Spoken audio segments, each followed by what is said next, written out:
सुनंदा का परिवार बड़ा लेकिन बहुत गरीब था। बूढ़े सास ससुर और बीमार पति, 4 साल का बेटा अनुज, इन सबकी जिम्मेदारी सुनंदा के कंधों पर ही टिकी थी। सुनंदा बहुत मेहनत से काम करती, लेकिन फिर भी उसे गुजारे के लायक भी पैसे नहीं मिलते थे। फिर एक दिन सुनंदा को मोमोज बनाने का मौका मिला। उसके बाद सुनंदा की जिंदगी ही बदल गई। सुनंदा, घर की साफ सफाई हो गई हो तो बाथरूम में रखे गंदे कपड़े धो देना, और हाँ, जाने से पहले मेरे बालों में तेल लगाकर मसाज कर देना। उफ, आज सिर में बहुत दर्द है। आहा, पूरे हफ्ते ऑफिस में काम करके बहुत थक जाती हूँ। जी मालकिन। सुनंदा अपने काम में लग जाती है। घर के सारे काम निपटाकर मालकिन के बालों में तेल लगाकर फिर अपने घर की ओर निकल पड़ती है। सुनंदा का पति विमल एक फैक्ट्री में गार्ड का काम करता था। उसकी हमेशा नाइट ड्यूटी रहती थी। एक रात वो काम पर जा रहा था कि रास्ते में एक तेज रफ्तार गाड़ी ने उसे टक्कर मार दी। इस हादसे में विमल का एक पैर फ्रैक्चर हो गया था, जिस कारण विमल अब काम पर नहीं जा सकता था। विमल की यह हालत देखकर फैक्ट्री के मालिक ने उसे बगैर तनख्वाह के हमेशा के लिए छुट्टी पर भेज दिया।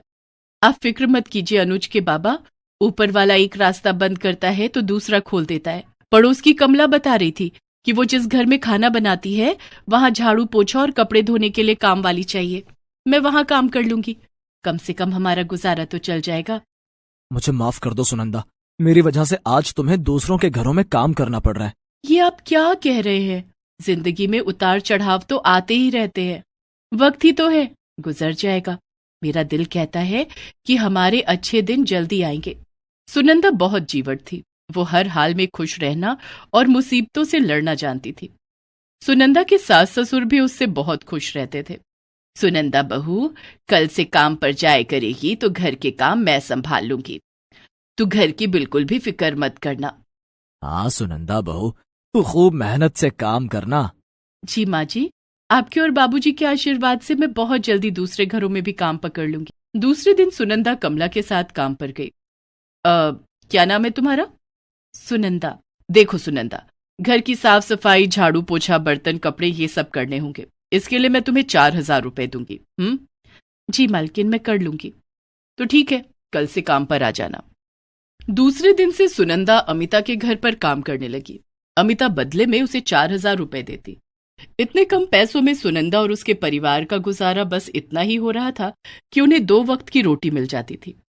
सुनंदा अमिता के घर के सारे काम करती। कभी कभी कमला काम पर नहीं आती तो सुनंदा खाना भी बना दिया करती। अरे वाह सुनंदा, तुम तो खाना भी बहुत बढ़िया बनाती हो। जी मालकिन, मुझे सब कुछ बनाना आता है। इडली, डोसा, छोले भटूरे, नूडल्स। धीरे धीरे दिन बीत रहे थे। एक दिन अमिता के घर पर किटी पार्टी थी, जिसमें उसकी कुछ सहेलियां आने वाली थीं। अमिता के घर के पास एक बहुत ही नामी रेस्टोरेंट था जिसका नाम गोपाल रेस्टोरेंट था। वहां के मोमोज बहुत ही मशहूर थे। अमिता की सहेलियों ने पार्टी में गोपाल रेस्टोरेंट के मोमोज मंगवाने के लिए कहा, लेकिन किटी पार्टी वाले दिन जब अमिता ने मोमोज मंगवाने के लिए रेस्टोरेंट में फोन किया तो उस दिन रेस्टोरेंट बंद था। ओफो, ये रेस्टोरेंट को भी आज ही बंद होना था। अब मैं क्या करूं? तभी अमिता की नजर सुनंदा पर पड़ी। सुनंदा, क्यों ना आज मेरी सहेलियों के लिए तुम मोमोज बना दो, तुम तो अच्छा खाना बनाती हो। लेकिन मालकिन, मैंने कभी मोमोज नहीं बनाए हैं। अरे यूट्यूब पर मोमोज बनाने की रेसिपी देखकर मोमोज बना दो। ठीक है मालकिन। अमिता ने मोमोज बनाने के लिए सामान मंगवाए और यूट्यूब पर मोमोज बनाने की रेसिपी प्ले कर दिया, जिसे देखकर सुनंदा मोमोज बनाने लगी। इसी तरह सुनंदा ने वेज मोमोज, पनीर मोमोज, फ्राई मोमोज बनाकर तैयार कर लिए। जब किटी पार्टी शुरू हुई और अमिता की सहेलियों ने मोमोज खाना शुरू किया, यम्मी, कितने टेस्टी मोमोज है। गोपाल रेस्टोरेंट के मोमोज का कोई जवाब नहीं। ये मोमोज गोपाल रेस्टोरेंट के नहीं है, फिर कहां से मंगवाए हैं? मंगवाए नहीं है, ये मोमोज सुनंदा ने बनाए हैं। अच्छा, बड़े टेस्टी मोमोज बनाए हैं यार। ऐसा लग रहा है जैसे किसी महंगे रेस्टोरेंट से मंगवाए हो। हाँ यार, कमाल के मोमोज हैं। अमिता की सारी सहेलियां मोमोज की बहुत तारीफ करने लगी और मांग मांग कर मोमोज खाने लगी, यहाँ तक कि मोमोज कम पड़ गए। उस दिन घर आकर सुनंदा ने ये बात सबको बताई। हमें तो पहले से ही पता था कि तू बहुत हुनरमंद है, जो भी काम करती है उसमें जान डाल देती है। तूने बहुत मेहनत और लगन से मोमोज बनाए होंगे, इसलिए तेरे हाथों से बने मोमोज इतने स्वादिष्ट बने थे। हाँ सुनंदा बहू, कभी हमें भी अपने हाथ के बने मोमोज खिलाओ। हाँ बाबूजी, मैं कल ही आप सबके लिए मोमोज बना दूंगी। दूसरे दिन सुनंदा ने अपने घर में मोमोज बनाए और सबको खिलाए। मम्मी, और मोमोज दो ना, ये मोमोज तो बहुत अच्छे हैं, इन्हें खाने में बड़ा मजा आ रहा है। हाँ सुनंदा, ऐसा लग रहा है जैसे किसी बड़े शेफ ने ये मोमोज बनाए हों। मैं तो कहती हूँ ये दूसरों के घरों का काम छोड़कर तू मोमोज बनाकर बेचना शुरू कर दे। लेकिन मोमोज बनाने के लिए ढेर सारी सामग्री खरीदनी होगी, उसके लिए पैसे कहाँ से आएंगे? अब मैंने कुछ पैसे बचा कर रखे हैं, उन्हीं पैसों से मोमोज बनाने का काम शुरू करूंगी। सुनंदा ने अपने जोड़े हुए पैसे निकाल कर देखे तो वो सिर्फ 2,000 ही थे, जिसे देखकर वो उदास हो गई। लेकिन तभी उसके ससुर जोगेश ने कहा, सुनंदा बहू, इसमें उदास होने की क्या जरूरत है? किसी काम की शुरुआत कम पैसों से ही की जाती है। आप ठीक कह रहे बाबूजी, मैं इस काम की शुरुआत 2,000 रुपए से ही करूंगी। दूसरे दिन से सुनंदा ने अमिता के घर का काम छोड़ दिया। वो 2,000 रुपए लेकर बाजार गई और मोमोज और चटनी बनाने के लिए सामान खरीदने लगी। सुनंदा की नजर बाजार में बिक रही टोकरियों पर पड़ी। मैं अपने मोमोज टोकरी में रखकर और घूम घूम कर बेचूंगी। सुनंदा ने मोमोज बनाने के सामान के साथ साथ एक टोकरी भी खरीदी और घर आ गई। दिन भर खूब मेहनत करके सुनंदा ने मोमोज बनाए। शाम को सुनंदा अपने सिर पर मोमोज और चटनी से भरी टोकरी लेकर उसे बेचने निकली। वो गली मोहल्लों में घूम घूम कर मोमोज बेचने लगी। शाम का वक्त था। लोगों को उनके घर के पास बैठे बिठाए शाम के स्नैक्स के रूप में मोमोज मिल रहे थे। लोगों ने सुनंदा से उसके मोमोज खरीदने शुरू कर दिए। मुझे 1 प्लेट पनीर मोमोज और सफेद वाली चटनी दे दो। ये लीजिए मैडम। कितने पैसे हुए? 20 रुपए मैडम। धीरे धीरे सुनंदा के पास लोगों की भीड़ लगने लगी। लोग सुनंदा से उसके मोमोज खरीदकर खाने लगे। लोगों को सुनंदा के हाथ के बने मोमोज बहुत पसंद आ रहे थे। अरे वाह, बड़े स्वादिष्ट मोमोज हैं। ऐसा लग रहा है जैसे किसी बड़े रेस्टोरेंट में बने हैं या किसी शेफ ने बनाए हैं। शेफ ने नहीं बनाए हैं साहब, ये मोमोज मैंने बनाए हैं। बहुत ही लाजवाब मोमोज हैं। सुनंदा के पास लोगों की भीड़ लग गई। सब उसके मोमोज खरीदने के लिए टूट पड़े। मेरे लिए 2 प्लेट वेज मोमोज पैक कर दो। मुझे भी 1 प्लेट वेज मोमोज चाहिए। मुझे 1 प्लेट वेज फ्राई मोमोज चाहिए। हाँ हाँ, सबको मोमोज मिलेगा। सुनंदा एक एक करके सबको मोमोज देने लगी और देखते ही देखते उसके सारे मोमोज बिक गए। उस दिन सुनंदा ने खूब पैसे कमाए। वो खुशी खुशी घर गई और सबको सारी बातें बताई। मुझे तो पहले से पता था कि तुम्हारे मोमोज लोगों को बहुत पसंद आएंगे। हाँ अनुज के बाबा, मैं खूब मेहनत करूंगी और कल आज से भी ज्यादा मोमोज बनाऊंगी। सुनंदा बहू, तुम थक गई होगी, चलो अब हम खाना खाकर सो जाते हैं। सभी लोग खाना खाकर सो गए। दूसरे दिन सुनंदा ने बाजार जाकर मोमोज बनाने का ढेर सारा सामान खरीदा। घर आकर वो फिर से मोमोज बनाने में जुट गई।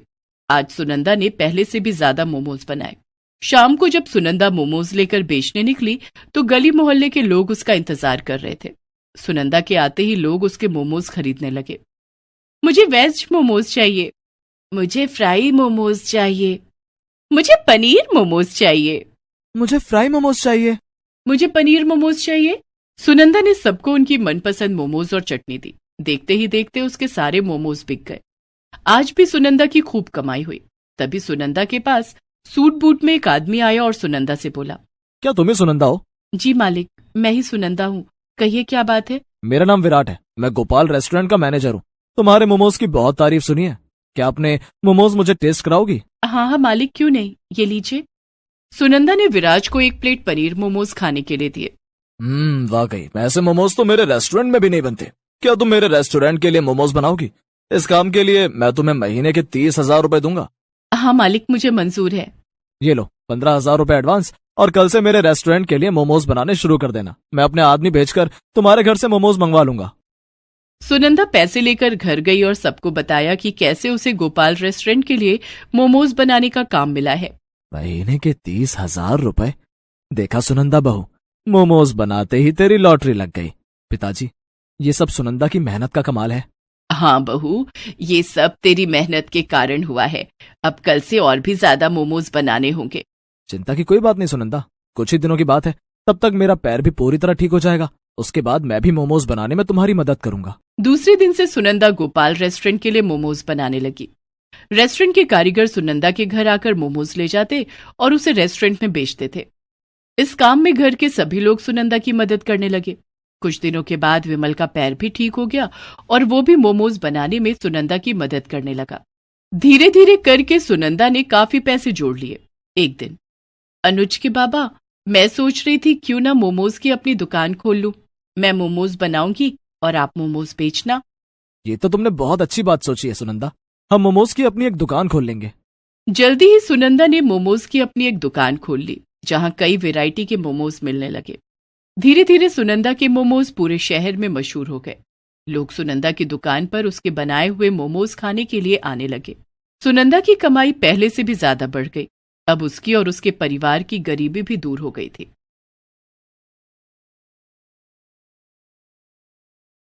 सुनीता कई सालों से सब्जी बेचने का काम कर रही थी, लेकिन इस काम से उसका और उसकी 7 साल की बेटी पिंकी का गुजारा नहीं हो पा रहा था। सुनीता के पति किशोर की मौत 4 साल पहले एक सड़क हादसे में हो गई। ससुराल वालों ने तो किशोर की मौत के साथ ही उससे मुंह मोड़ लिया था, और अब मायके वाले भी साथ छोड़ रहे थे। भैया भाभी, आप लोग शहर क्यों जा रहे हो? क्यों ना जाएं हम शहर? यहाँ गांव की जिंदगी में रखा क्या है सिवाय जिम्मेदारियों के? सुनीता समझ गई थी कि उसकी भाभी का इशारा उसकी तरफ ही था। दरअसल उसका भाई सुरेश और भाभी कामिनी उसके घर से थोड़ी ही दूर रहते थे। सुरेश एक ढाबा चलाता था जो काफी अच्छा चल रहा था, इसलिए वो कभी कभी सुनीता की कुछ मदद कर दिया करता था। लेकिन ये बात उसकी पत्नी कामिनी को बिल्कुल पसंद नहीं थी। कामिनी के जोर देने पर ही अब सुरेश गांव छोड़कर शहर जा रहा था। अब अपनी भाभी को गलत मत समझना सुनीता, इसका मतलब इस घर से था। दरअसल ये घर अब काफी पुराना हो गया है। इसका रख रखाव मुश्किल भी है और खर्चीला भी।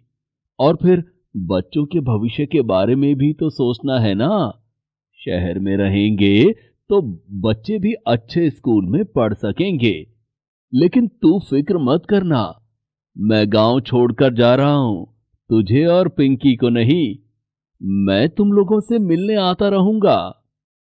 सुरेश की बात सुनकर कामिनी को गुस्सा आ जाता है। वो एक बार फिर सुनीता को सुनाते हुए कहती है, हाँ हाँ, सबका ठेका तो तुम्ही ने लेकर रखा है ना। इतना कहकर कामिनी वहां से चली जाती है। सुनीता अपनी आंखों को पोंछते हुए सुरेश से कहती है, कोई बात नहीं भैया, आप हमारी फिक्र मत करना। भाभी और बच्चों का ख्याल रखना और खूब तरक्की करना। मेरी भगवान से बस यही प्रार्थना है। सुरेश सुनीता की मदद करना चाहता था, लेकिन इसकी वजह से वो अपने घर में कलेश भी नहीं चाहता था। उसने कई बार कामिनी को समझाकर देख लिया था, लेकिन वो बदलने को तैयार नहीं थी। उसने जाने से पहले कुछ पैसे सुनीता के हाथों में रख दिए। नहीं भैया, रहने दो, इसकी जरूरत नहीं है। सुरेश सुनीता को चुप रहने का इशारा करता है, लेकिन तभी वहां कामिनी एक पुराना संदूक लेकर आ जाती है। ले लो, बस ये आखिरी बारी है। इसके बाद कुछ नहीं हो पाएगा, क्योंकि शहर में बहुत खर्चे होंगे हमारे भी। और सुनो, जाते हुए ये माँ जी का पुराना संदूक और ये कुछ कपड़े भी लेती जाना, कब से ऐसे ही पड़े हैं। अब ये सब मैं शहर लेकर तो जाऊंगी नहीं, तो तुम ही ले जाना ये सब। कामिनी उस संदूक को और पुराने कपड़ों को जमीन पर डाल देती है, मानो किसी नौकर को दे रही हो। लेकिन फिर भी सुनीता इस बात का बुरा नहीं मानती। वो फौरन जाकर अपनी माँ के कपड़ों को उठा लेती है और रोते हुए कहती है, हाँ भाभी, ये सब मेरे बहुत काम के हैं। इन्हें छूकर ऐसा लगेगा जैसे माँ मेरे साथ है। सुनीता की बात सुनकर कामिनी हंसती हुई वहां से चली जाती है। फिर सुनीता वो सारा सामान और सुरेश के दिए हुए पैसे लेकर वापस अपने घर आ जाती है। तब उसकी बेटी पिंकी उससे कहती है, माँ, ये नानी का संदूक है क्या? इसे खोलो ना, मुझे देखना है कि इसमें क्या है। हो सकता है मेरे लिए कोई खिलौना ही मिल जाए। सुनीता मुस्कुराकर पिंकी के सिर पर हाथ फेरती है और फिर दोनों मिलकर उस संदूक को खोलते हैं। उस संदूक के अंदर काफी कुछ था, लेकिन सब पर बहुत धूल चढ़ी हुई थी। सुनीता एक एक करके सारा सामान बाहर निकालकर उसे साफ करने लगती है। तभी अचानक उसके हाथ अपनी माँ की पुरानी डायरी लगती है। अरे, ये तो माँ की डायरी है। मुझे याद है, इसमें तो माँ ने सब कुछ लिखा था। नानी ने क्या लिखा था इसमें? माँ, मुझे भी दिखाओ ना। बेटा, मेरे बाबा यानी तुम्हारे नाना जी का इस गांव में बहुत बड़ा ढाबा था। माँ और बाबा मिलकर उसे चलाते थे। अच्छा, और अब मामा जी उसे चलाते हैं? अब मेरा मतलब है चलाते थे। अब तो वो शहर जा रहे हैं ना? हाँ बेटा, तुम्हें पता है तुम्हारी नानी बहुत ही बढ़िया पाव भाजी बनाती थी। मुझे आज भी याद है, जब भी वो पाव भाजी बनाती थी, सारा गांव उसकी खुशबू से खींचा चला आता था। माँ अपनी पाव भाजी को नए नए तरीकों से बनाती थी और फिर सब कुछ अपनी इस डायरी में लिख कर रख लेती थी। अच्छा, तो माँ, तुमने नानी से क्यों नहीं सीखा पाव भाजी बनाना? पिंकी की बात सुनकर सुनीता उदास हो जाती है। दरअसल सुनीता को बचपन में खाना बनाने का बिल्कुल भी शौक नहीं था। उसकी माँ जब उसे मदद के लिए बुलाती, वो कोई ना कोई बहाना बनाकर वहां से गायब हो जाती। अरे ओ सुनीता, कब से बुला रही हूं, आती क्यों नहीं? आ जरा, ये भाजी का मसाला पीस दे जरा, तब तक मैं पाव देख लेती हूँ। नहीं माँ, मुझे मुझे तो बाहर खेलने जाना है, मैं जा रही हूँ। हे भगवान, कैसी लड़की है! कितनी कोशिश करती हूं कि थोड़ा बहुत काम सीख ले, लेकिन इसका तो मन ही नहीं लगता। चलो कोई बात नहीं, इस डायरी में सब कुछ लिखा तो है मैंने, जब बड़ी हो जाएगी तो खुद ब खुद सीख लेगी। क्या हुआ माँ, कुछ तो बोलो। हाँ, मैं अब बनाऊंगी बेटा, पाव भाजी बनाऊंगी मैं, बिल्कुल अपनी माँ जैसी। पिंकी, तुम करोगी ना मेरी मदद? हाँ माँ, बिल्कुल करूंगी। सुनीता सबसे पहले अपनी माँ की डायरी खोलकर उसे खूब अच्छे से पढ़ती है और फिर सुरेश के दिए पैसों से पाव भाजी बनाने का सारा सामान खरीद कर लाती है। वो डायरी से पढ़कर ठीक उसी तरह सब कुछ बनाती है जैसे उसकी माँ बनाया करती थी। उसने कुछ बाजार से बना बनाया नहीं खरीदा, बल्कि सारे मसालों को सुखाकर खुद अपने हाथों से पीस कर तैयार किया। पाव भी खुद बनाए और सब्जियां भी बिल्कुल ताजी इस्तेमाल की। फिर शाम को उसने अपने ठेले पर सब्जियों की जगह पाव भाजी बेचना शुरू कर दिया। पिंकी भी इस काम में उसकी पूरी मदद कर रही थी। अरे सुनीता, ये पाव भाजी बेचना कब से शुरू किया? बस आज से ही चाची। पता है चाची, मैंने पाव भाजी बिल्कुल वैसे ही बनाई है जैसे माँ बनाती थी। अरे वाह, भाभी के हाथ की पाव भाजी तो यहाँ सबको बड़ी याद आती है। ला, मैं भी खाकर देखूं, तेरे हाथों में भाभी वाला स्वाद है भी या नहीं। सुनीता फौरन एक प्लेट पाव भाजी लगाकर अपनी पड़ोसन सरला को दे देती है। सरला उसे खाते हुए कुछ नहीं कहती। फिर उसके बाद, कुछ तो कहो चाची, माँ जैसी बनी है या नहीं? रुक जा रुक जा, पहले खत्म तो कर लूं। भाई मजा आ गया सच में सुनीता, तूने बिल्कुल भाभी जैसी पाव भाजी बनाई है। सालों पुराना स्वाद फिर से आ गया। वाह, तुझे तो ये काम पहले ही कर लेना चाहिए था, फालतू में वो सब्जी बेचने के चक्कर में पड़ी थी। चल ऐसा कर, 4-5, तू ऐसा कर पूरी 6 प्लेट पैक कर दे, घर में सबकी तबीयत खुश हो जाएगी तेरी पाव भाजी खाकर। सरला से अपनी पाव भाजी की इतनी तारीफ सुनकर सुनीता बहुत खुश हो जाती है और फटाफट उसे पाव भाजी पैक करके दे देती है। धीरे धीरे सुनीता के पास और भी ग्राहक आने लगे और सिर्फ 2 घंटों के अंदर ही सुनीता की सारी पाव भाजी बिक गई। माँ, ये तो कमाल हो गया।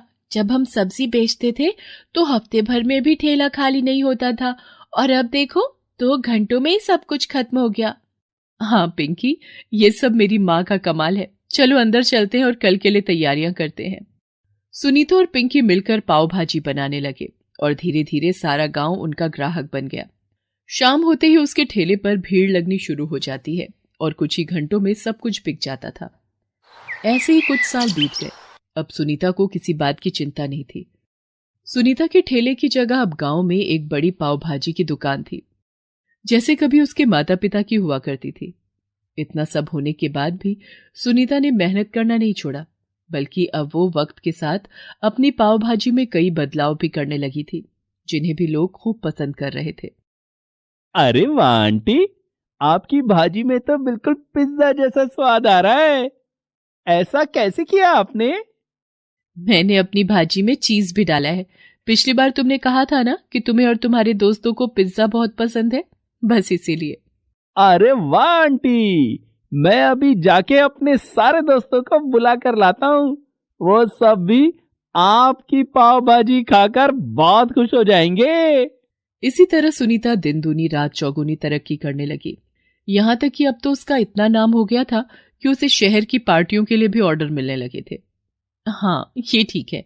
तुम ऐसा करो, जाकर सारी सब्जियां उठा लाओ, तब तक मैं भाजी बनाना शुरू करती हूँ। अरे भाभी, आप कहाँ परेशान होगी, हम सब मिलकर कर लेंगे सब कुछ। आप आराम कीजिए। नहीं बिरजू भैया, बनाऊंगी तो मैं खुद ही, जैसे हमेशा मेरी माँ बनाती थी।